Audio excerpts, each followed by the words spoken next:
Today, I'm taking you with me on one of the most unforgettable moments of our Bali trip, parasailing at Nusa Dua Water Sports.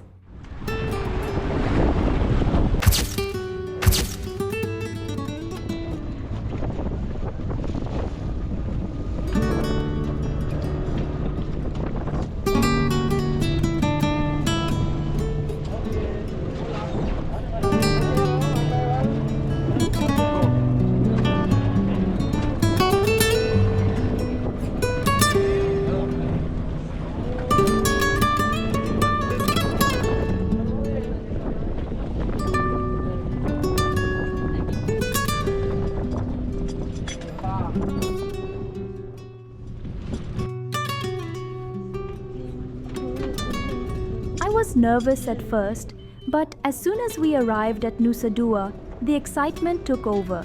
The team geared us up, secured the harness, and before I knew it, we were lifted gently into the sky. The ocean below sparkled like glass, the wind felt soft on my face, and suddenly all my fears disappeared. From above, Bali looked unreal, the blue water, the coastline, the boats moving like tiny toys. Everything felt peaceful and magical. Sharing that moment with each other made it even better.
And by the time we landed back on the boat, I couldn't stop smiling. If you ever come to Bali, parasailing here is something you absolutely have to experience.